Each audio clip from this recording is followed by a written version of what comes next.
Sergeant, man. You know, it makes you wonder. Did the first sergeant, the company commander, put him up to that shit? Hey, man, go get you a job delivering fucking pizzas, because you gonna nail these motherfuckers on the weekends. Well, no, I think what it was, man, he had a bunch of kids. He had a whole bunch of kids. That man had child support out the ass. He had to pay some way because he probably had no pay due on that LAS. You know what I mean? He's looking at the LAS going, well, shit, bro, this ain't making me no money no more. I gotta find something else. No shit. Better take your ass to Germany to have a kid and get paid by the government for that. Man, but I think that's what it was. I think he was just moonlighting. That was right around Christmas time too, so he's probably just trying to save some extra money. Right. But yeah, man, but he could have taken it easy. He could have taken it easy on me, but no sir.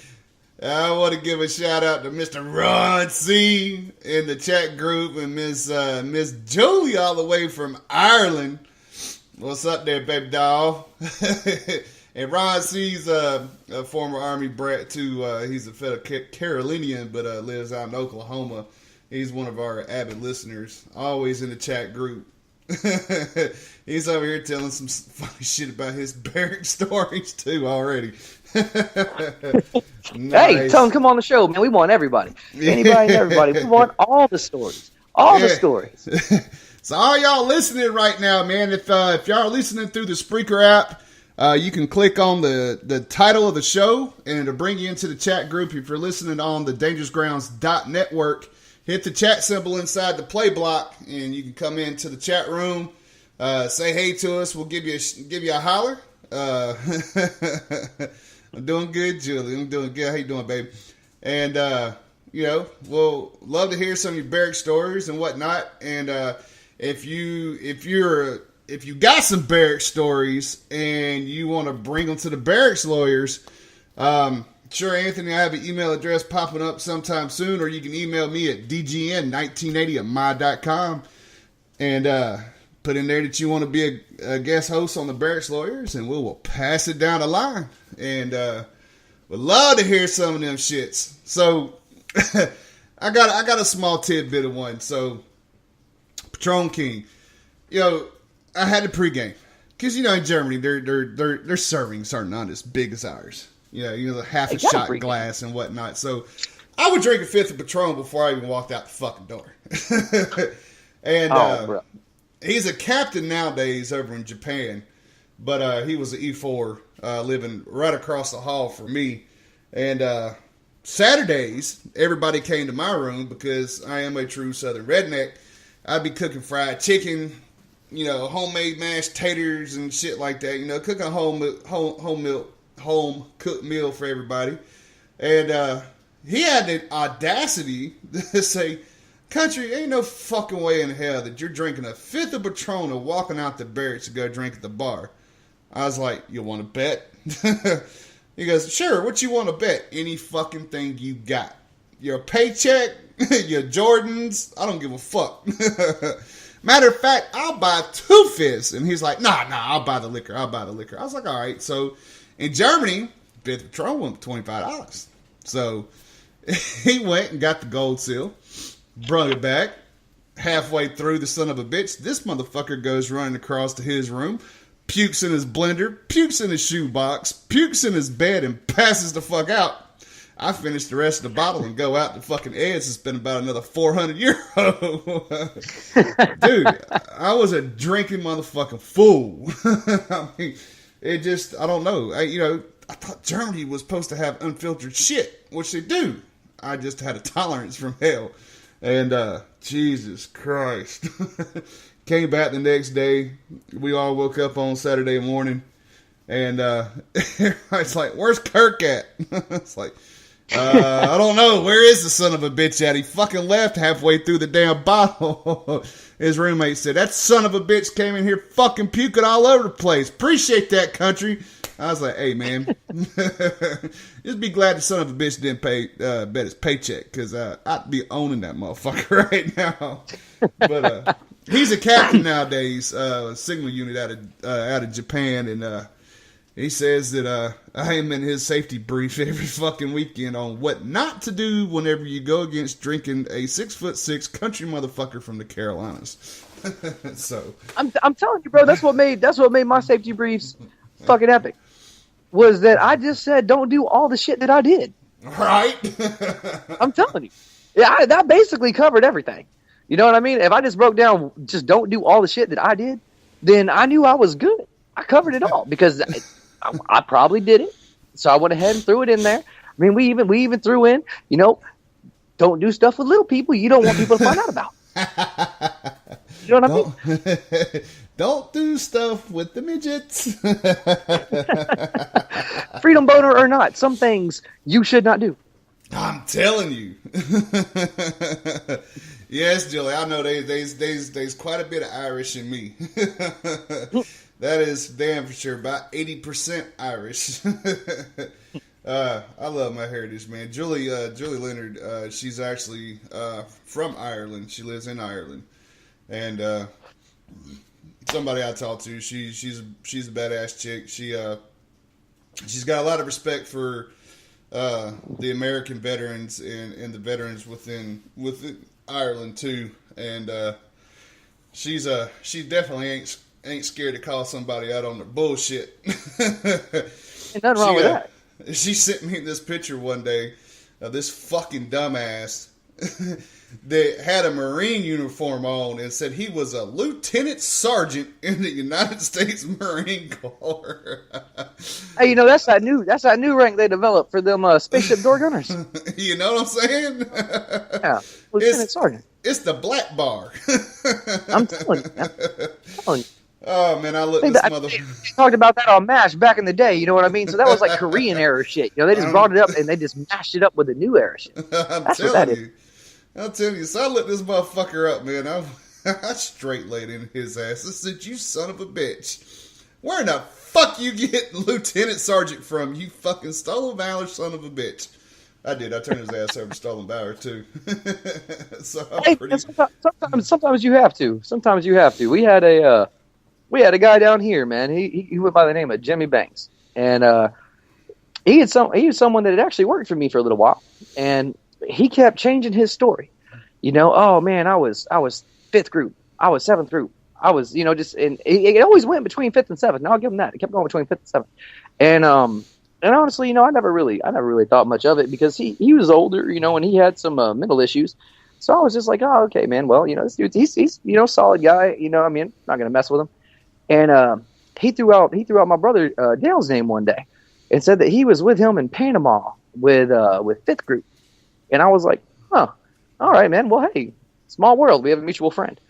So I brought it up to Dale, and I was like, what the fuck? He was like, where's this motherfucker at? I'm going to beat his ass. I was like, oh, shit.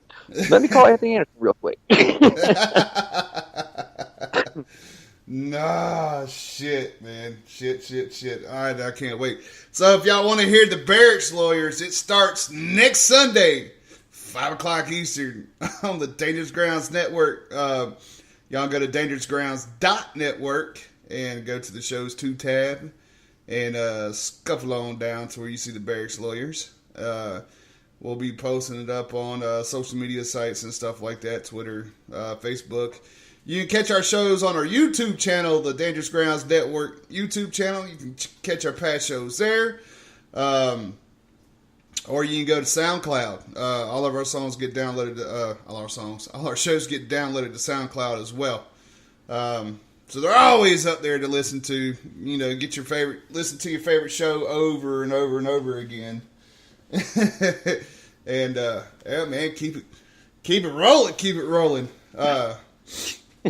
So we almost got our T-shirt knocked down, man. So now that we got you in the host chat group, man, we're throwing ideas out there to get a DG T-shirt made, and that way we can take out to everybody.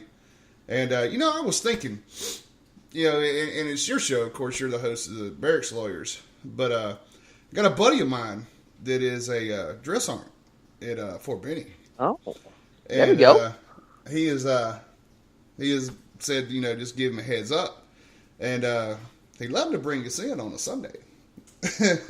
Hey, brother, and I tell you what, those are some good stories right there, because you have those soldiers that get that overnight pass. You know what I mean? I think you got a lot of good stories to come back from that. Right, I didn't mess with the barracks hookers, dude. I messed with them outside. We did the outside. I'm just saying, you go long enough at Fort Benning or Fort Knox somewhere that still has an all-male basic, and, that 350-pound lunch lady starts looking good after a while. So that overnight pass, there's no telling what you're going to do. No I remember my first overnight pass, I didn't even get that until... Actually, I did get one right at graduation of basic, and then I got one right towards the end of AIT. And, I remember we were, what was it? I wasn't even AIT, it was a school after AIT, but I was down in Fort Leonard Wood, of all damn places, and I went to a strip bar out there called Big Louie's. And let me tell you, that was pure hell. That was pure hell. That was a great night, but a horrible formation the next morning. It took 2 of my buddies to hold me up. That was bad.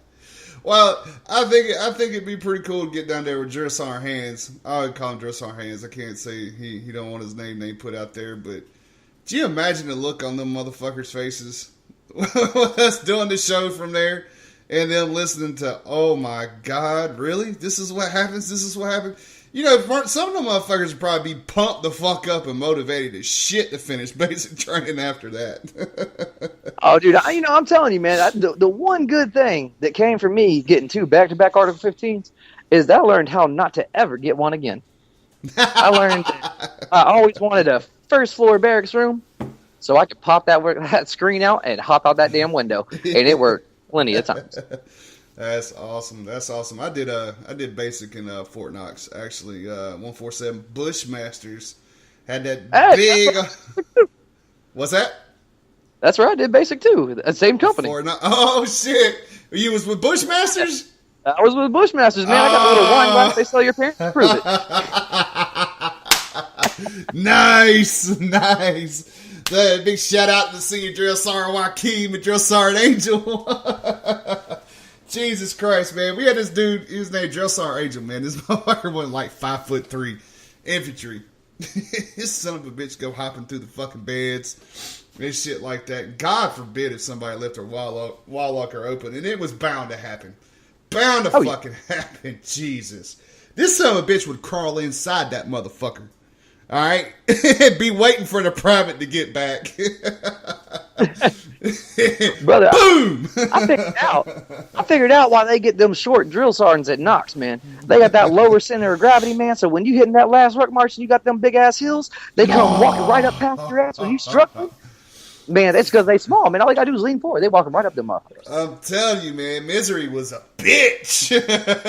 Oh, shit. Heartbreak, that motherfucker right there. That too. Man, I remember that last ruck march, man. That last one, you go through their little sand pit kind of obstacle where they got the big tunnels where they drop the grenade simulators and shooting the 240 over your head and shit. Get all fucking wet, and then you're trying to change in the grass as fast as you fucking can because you know you're fixing to head back. Oh, yeah. I ended up carrying fucking 2 other people's fucking weapons and a fucking guidon. I was like, Jesus, why am I getting it? Because you long-legged as fucking, you the only one that can almost keep up with Dressar Joaquin. Jeez, dude. This motherfucker was a ruck marking son of a bitch. I mean, at first we were like kind of trotting to keep up with his ass in the beginning, but I had fun out there though, man. The fucking pit, man. Jeez. How many times did you end up in the pit? Man, well, I got to a point where I was a little smart ass private. So whenever they came out to me, we were right towards the end. And I finally realized that I was never going to be that private that just got to be the fly on the wall and just got to fly under the radar. So they always gave me a little bit of hell, which was fine, man. I didn't mind it. It made me stronger. But, I mean, literally, it made me stronger because they smoked the shit out of my ass. But I will tell you, towards the last 2 weeks of basic, I was the PSG, so they came out there with me for the uniform for the formation after breakfast, after PT, everything. And man, I had motherfuckers coming out in some crazy ass shit. I got us all smoked. People hated me that night, man. I was surprised I didn't get my ass beat. The only reason I don't think I did is because people found the comedic value in it. But yeah, it was bad. It was bad. I had fun at Knox, though, man. I like Knox. I did too, man. I did too. remember the second to last time I was on Fire Guard. It was right there at the very fucking